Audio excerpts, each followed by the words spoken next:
ni Ruhuka Gospel TV n'ubundi turaje nk'ibisanzwe twari tumaze igihe kirekire tutabonana ariko uyu munsi wa none tugira ubuntu bwo kugira ngo tubonane tuganire rero n'ubundi turi kumwe n'umukozi w'Imana Jean de Dieu Bartumayo ngo rero mbere yuko tugira ibindi bintu bindi byinshi tuvuga tubanze twishyira imbere y'Imana dusengere hanyuma narangiza ubu turababwira ikiri gukurikireho ni karibu. Mana turagushimiye mu izina rya Yesu Kristo umutabazi mwiza murengezi wacu nohabwa icyubahiro kubwo kurinda kwawe nohabwa icyubahiro ku bwabo byose wakoreye abera mu mpande zose z'isi ibyo wakoreye abo bwoko bwacu ibyo wakoreye abo mu bihugu by'iwacu ndetse ibyo ukomeje gukorera itorero ryawe turagushimiye habwa icyubahiro ndetse kubw'uyu mwanya mwiza wongeye kuduha kugira ngo tuganire kugira ngo tugire icyo tuvuga kugira ngo twungurane inama n'ibitekerezo ku by'imibereho n'ubuzima ndetse n'iby'uyu murimo wawe turimo waduhamagayemo umuhamagaro turagushimiye naho tuyobore nubane natwe utugirire neza imbaraga zawe n'umwuka wera bituyobore mu izina ry'umwami wacu Yesu Kristo amen. Murakoze cyane kudusengera rero uyu munsi twifuje ko turi buganire ku bintu bibiri icya mbere turi buganire ku gikorwa giherutse kuba mu itorero ryacu itorero rya Vision Pentecostal Church hano muri Zimbabwe kuko twabonye imirimo n'ibitangaza Imana yakoze ubwo yongeraga kuduha umushumba mu gihe hari hashize igihe kirekire itorero riri mu gihirahiro rero ndagira ngo tuze kuza kuganira ku byaranze uriya munsi noneho icya kabiri turi buze kuza gushimira abantu nanone bateye inkunga uyu murimo wa Ruhuka Gospel TV bakadutera inkunga tukabasha kugura kamera yo ku rwego rwo hejuru rero ntatinze ndagira ngo umwanya utubwire muri makeya uko wabonye kiriya gikorwa cyo ku munsi wo ku cyumweru ku itariki 12 z'ukwezi kwa 10 2025. Murakoze cyane ubundi imirimo y'Imana nicyo kintu dukwiriye kuvuga nk'abakozi b'Imana nk'itorero nk'abanyamuhamagaro urabyibuka neza ko igihe Imana yaduhamagaraga kugira ngo dukore Ruhuka Gospel TV twari dufite gahunda yo kugira ngo imitima iruhuke rero mu bintu bya mbere nabonye biruhura imitima y'abantu ni ukuvuga imirimo y'Imana ibitangaza Imana ikora imbaraga z'Imana kubwira abantu urukundo rw'Imana impamvu rero mbizanye gutyo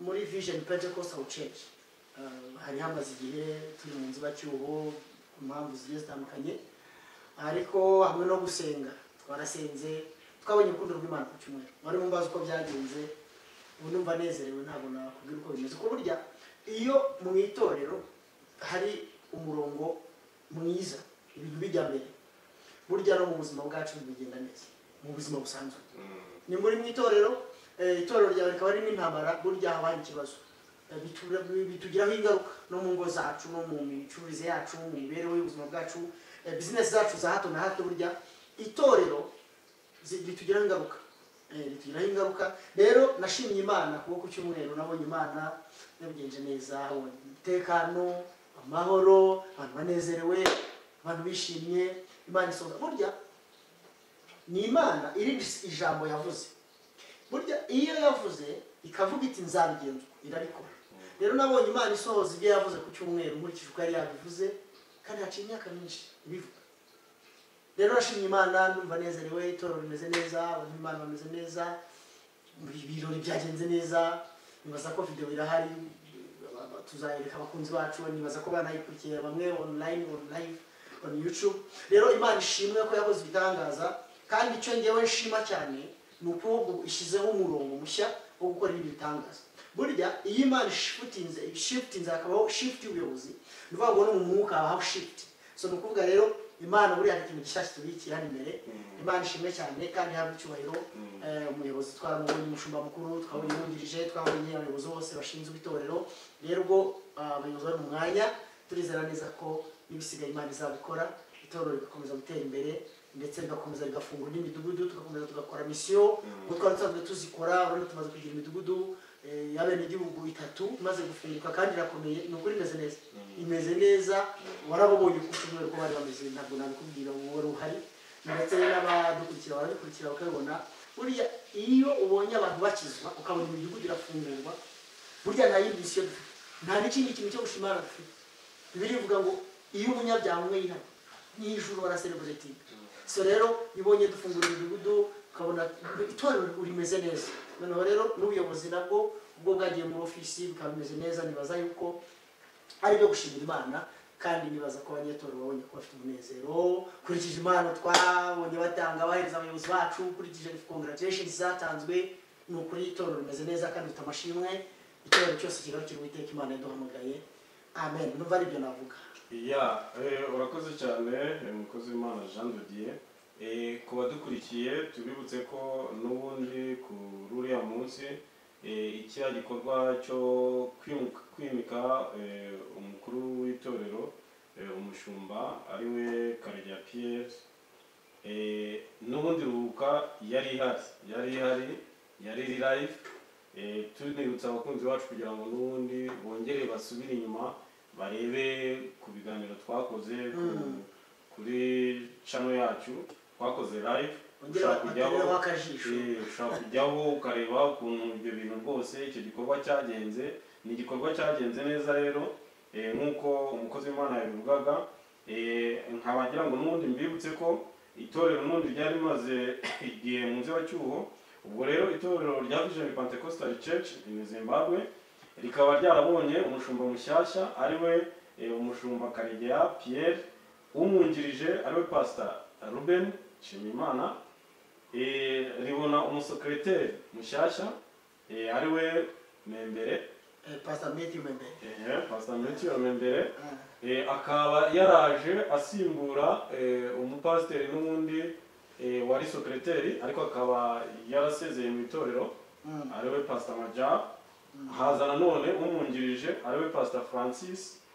Haza nanone umubitsi ariwe Pastor Gervais. Irindi zina yitwa Pastor Ncamurwango Gervais. Noneho hakaza n'umwungirije ariwe Pastor Zakayi. Rero ntagutimbiye ndagira ngo wongere usubire inyuma. Usubire inyuma utubwire neza rwose ukuntu iki gikorwa cyagenze, haba mu kurahiza mu kwimika umushumba mukuru, ndetse umushumba mukuru nawe arangije ahita yongera ashyiraho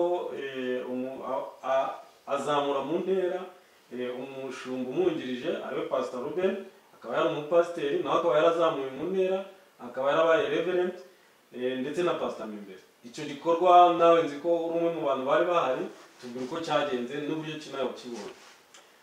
Muri make mu myaka yagiye ishira hagendaga habaho iminsi mikuru yo kwimikwa kw'abakozi ndetse bashyirwa mu myanya bahabwa n'inshingano. Ariko kuri iyi nshuro hari akantu kameze nk'umwihariko kabayemo. Urabona Bishop Daylight uriya musaza hari ikintu nabonye gishyashya Imana yamushyizemo. Ni ukuvuga yabikoresheje ubundi bwenge buhanitse ku buryo byari kugora n'umuntu gusobanukirwa icyabaye. Buriya umuntu wamenye icyabaye no munyamwuka cyane. Kuko ni ukuvuga Daylight uriya musaza yabigenjeje, nabonye harajemo kandi kantu kameze nk'agakoryo. Aravuga ati ubu ngubu ukuntu bimeze mwari musanzwe muzi ko umushumba wanyu ubundi ari senior pastor. Aravuga ati no ubu ntabwo akiri senior pastor, ahubwo ubu tugiye kumuha ubundi butware bwo mu rwego rw'ikirenga rutuma mutaba mukiri mu rwego rumwe. Ni ukuvuga buriya mushumba yazamuwe mu rundi rwego rurenze kuba ari reverend. Ubundi yagombye kuba twavuga ngo overseer. Buriya ni overseer, buriya ni bishop, buriya ni rwego rw'intara, ni bishop ni overseer mu rwego rw'igihugu. rero wabonye ko bahita bamuha n'ubushobozi ako kanya bwo guhita yimika abashumba bagombaga kuba umwungirije ndetse na sekreteri bose akabashyira mu rwego rwa reverend. Ni ukuvuga buri umushumba nimba afite urwego afite ubushobozi cyo bita authority bwo kuba yazamura umupastor akamugira reverend, urumva we ntabwo akiri reverend, we ntabwo ari reverend gusa, buriya ni bishop cyangwa se overseer. Ni ukuvuga rero ako kantu muri vision muri ntabwo kari gahari, dushobora kumwita apostle kuko ayoboye apostolic council. Ubundi nuko ngira ngo constitution ya vision ntabwo ifitemo na apostle, ariko ubundi buriya niwe apostle w'church. Niwe apostle w'church. Ngewe nanavuga ngo abayobozi bacu bazabirebeho, hanyuma constitution yacu bayitunganye neza ku buryo izabifitemo apostle, ikabifitemo ababishop, ikabifitemo abaofisier, kugira ngo imyanya yose igende nk'uko Bible ivuga, uko intumwa zagiye zivuga, uko ama epistles abivuga, uko biri noneho bijye bigenda gutyo. Nk'ubu urabona tukubura izina twita mushumba kuko ari hejuru y'abandi bapastor, kuvuga ngo bose ni abareverend, bose ni abareverend, ariko hakagombye kuba harimo difference. Of course akaba ari nka bishop, ariko ubundi kubura izina mwita kubera iki constitution yacu nabwira abamende ubwo kandi nyine natwe nka rubuka tuba tugora n'ubuvugizi. Umushumba agomba kuba ari muri office, niba ayoboye cyitwa apostolic council, so nukuvuga he is an apostle, so he is an apostle, then his title and his office now is as a visionary. Yes, Bible says a visionary. So now he is a visionary. As he is a visionary, he's leading apostolic council. You see? So if our constitution is talking about apostolic council, then they must be an apostle in their office. So niko gakoryo nabonyemo rero kandi ubwo bise bituma nanarezinga amayishu. Imana bo mugisha nibaza ko abayobozi bacu nibabona iyi video nabo bazabigenza neza, twamendinge iriana ni kugira ngo igendane neza nkuko Bible ibivuga. If you read Ephesians chapter 4 from verse 11 downwards, usangamo aravuga ngo he gave to some to be apostles, prophets, pastors, apostles, prophets, evangelists, pastors and teachers. So these offices must be in the church. Yours kwa amazina avuga izi offices zigomba gukora. Nukuvuga rero turukubura izina twita umushumba rigaragaza kandi we mukuru atayikiri kumwe mu rwego rw'abandi. Nyamara baravuze bati ubu Imana yo mwijura kuzamuye hejuru yaba wose aranamwihanangiriza nkuko yasomije.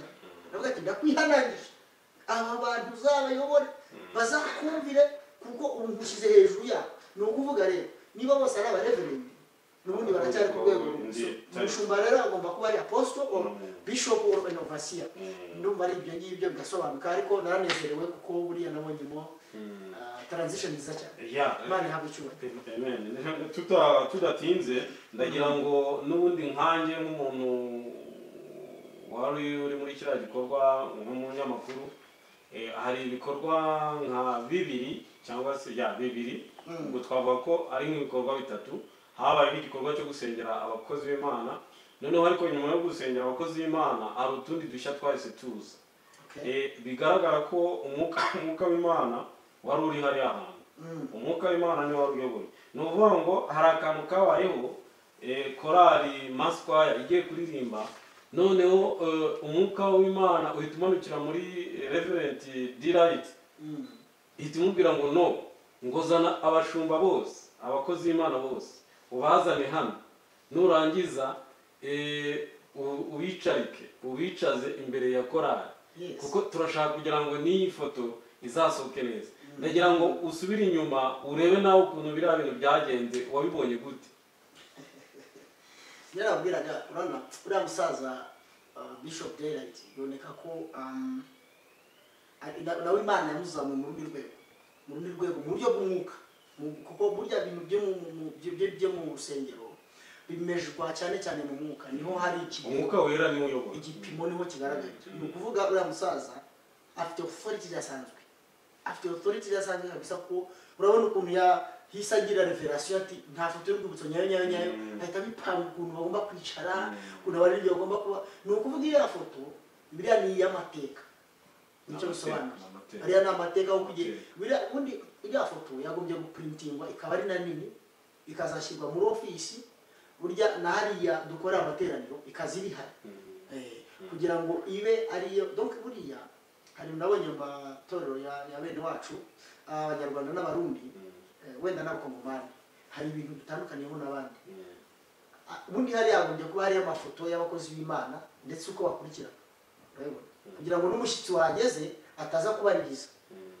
Njya nsura ama office ya leta usangamo perezida, umukuru w'icyiciro tugezemo, niba ari city council ugasanga uyu niwe mukuru wa city council, niba ari muri polisi uyu niwe polisi, niwe mukuru wa polisi mu gihugu, akurikirana uko bakurikirana bagenda bandikwa. Ariko se ubwo twabigereranya nanone nko mu iceje cyangwa se no ntabwo twabigereranya, ariko naje gusanga icyo bita leadership na administration ni birasa. Administration ni imwe ariko naguciye mu gihugu bwawe kuri icyo ngicyo ntekereza ko kubera ko abayobozi b'itorero Vision Pentecostal Church bagira manda y'imyaka 5, ntekereza ko buri mwaka nanone utazajya ugenda uhinduranya ayo mafoto wayashyize hari.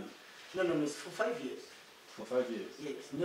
Niba manda niba itemu bashyizeho ari imyaka 5 urumva ni igihe gihagije. Imyaka 5 ntabwo ari umwe si 2 si 3.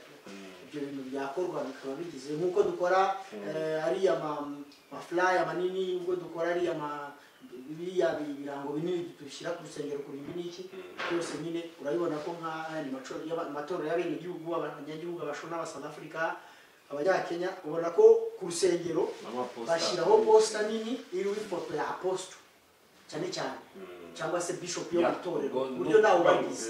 Ni ukuvuga ngo no mu itorero ryacu nabo bakagombye kujya babitekerezaho cyane cyane nk'igihe dufite iminsi mikuru, ikintu cyitwa amaposta kiba gikenewe kuko nicyo kiranga muri kimwe mu bintu bipresenta icyeci itorero bikagaragara. Ukiri aho umuntu yakubaza ati ubundi kubera iki abantu bashyiraho amafoto yabo y'umukozi w'Imana, ni kubera iki? Urabona niba ari we visionary w'icyeci akaba ari uyoboye itorero, ni ukuvuga niwe malayika uhagarariye Kristo muri iryo torero. Nyamara remember nta foto ya Kristo tugira. So umuntu wese rero wakenera kugira ikintu yabaza kuri iryo torero, umuntu wa mbere akwiye kumenya ku rusengero n'umushumba w'itorero. Umushumba w'itorero w'ijana rwari umusaza abakwiye kumenyekana kugira ngo n'umuntu nibanahurira mu muhanda azavuga ati uyu musaza ndamuzi n'umuyobozi w'itorero. Icyo gihe bituma no kuvuga ubutumwa bimworohera, akanabuvuga adasakuje. Ofisi yariyo yose ibimuzi kubera ko arazwi ahantu henshi ahari. So sawa rero Imana umugisha. Murakoze cyane. Turimo dusoza kuri iki kintu cyaranze uriya munsi wo ku cyumweru ku itariki 12. Nyuma y'icyo gikorwa nanone twari turimo tuvugaho habayeho nanone ikindi kintu cy'umunezero. Noneho habaho icyo bita kuramya Imana no kwihimbaza. Abantu bava mu byicaro baraza bajya imbere barabyina babyinira Imana. Ibintu byabaye nk'ibitungurana ku bantu bose, ubwo turabivuga kuko nacyo ni kimwe mu kintu cyaranze uriya munsi. Dukangurira n'abakunzi ba Ruka Gospel TV kugira ngo basure Ruka Gospel TV hanyuma barebe uko icyo gikorwa ibyo turimo tuvuga uko byagiye bigenda. Ubwo wenda dusoza, sinzi niba nawe wagira ikindi kintu cy'umwihariko wavuga kuri uriya munsi noneho tugasoza. Icyo navuga kuri uriya munsi, burya buri munsi wose usiga amateka yawo yihariye. Hari agashya nabonye ko kuba korali yari imwe, kuba korali zarahuriye hamwe hanyuma guhimbaza Imana n'ubundi kuntu byagenze byari biryoshye kabisa, byari bimeze neza, ubona ko abantu bunze ubumwe. Uriya munsi waranzwe n'urukundo pe, nabonye baragiranye urukundo. Biriya kuba korali ebyiri zarahuye zigahura, ariko ari Urumuri ndetse na Korali Shalom bakaririmbira hamwe eze mass choir, ubonye ko byatanze umusaruro n'izindi mbaraga n'indi sura nziza yo gukundana, yo gukorera hamwe, y'ubufatanye. Akaba nabyo nahita nsaba abaririmbyi bose muri Vision. Dufite imidugudu ndumva ari 5 umaze kuri 5 yose. Imidugudu 5 yose numva nasaba abaririmbyi kugira ubumwe. Saba abaririmbyi gusa, abapasitoro bacu bagira ubumwe, abarimu tugira ubumwe, abavuga butumwa bagira ubumwe, abaririmbyi tugira ubumwe. Imana y'umwijuru izatugeza kure kandi biriya ni iyerekwa ryiza cyane. Nicyo numva nasorezaho. byabaye igikorwa cy'ubumwe ubona ko rwose abantu bahimbaje Imana hamwe umwuka wera yuzuza abantu ubona ko ibintu biryoshye kandi bigenze neza Imana ikomeze guhabwa icyubahiro ku bwabyo. Urakoze cyane rero dusoza n'ubundi tubibutse ko nyuma y'ibyo bikorwa byose ko twabibasobanuriye byabaye kuri uriya munsi hasi hakurikiraho nanone igikorwa cy'umusangiro. Vision yari yateguye rwose yateguye ibintu byiza habaho umusangiro. Ikindi nanone tukaba tutakwibagirwa nanone gushimira Berwa Investment ikuriwe n'umudamu bita Manis yari yateguye neza.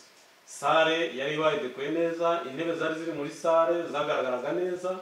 Ni ukuvuga ngo wari umunsi wakataraboneka ku itorero rya Vision Pentecostal. Byo kurya byaryoshye. Especially nk'agatoki badutekeye kandi kameze neza cyane. Yes. Rero murakoze reka tubashimire kandi mwebwe mukomeje kudukurikirana hirya no hino ari abapasiteri abashumba bacu aho muri hirya no hino mu bihugu by'amahanga ntabwo twabibagiwe turabashuje. Ikindi mujye munakora comment ku biganiro dutambutsa mutubwire byari bimeze neza cyangwa se byari bimeze gutya. Comment zanyu turazikeneye. Ikindi ntabwo mugomba kugaragaza ko tutari kumwe, mugomba kujya mukora comment bikatwereka ko turi kumwe. Turashimira umukozi w'Imana umushumba wacu Munyakinani aho ari muri Canada yagaragaje comment atwereka ko turi kumwe. Imana igumugisha aho ngaho wagiye muri Canada ndetse n'umuryango wawe turabasubije cyane. Rero nakagaruka reka duhe umwanya umukozi w'Imana Jado naho basezereho then iki kiganiro twabateguriye tugisoreze hano. Turabashimiye mu by'ukuri abakunzi ba Ruka Gospel TV bakomeze kandi mukomeze kudutera mu bitugu kugira ngo uyu murimo turusheho kuwuteza imbere turusheho kuwagura. Mukomeze musangize abantu bose ibiganiro dushyiraho ibiganiro tubaha kugira ngo turusheho natwe kunguka twagura famiye twagura umuryango wa Ruka Gospel TV kuko mu minsi ubundi itoro muri iyi minsi kujya digital isi yose kujya digital ku mbuga nkoranyambaga. Rero mugerageze n'iri naryo turigire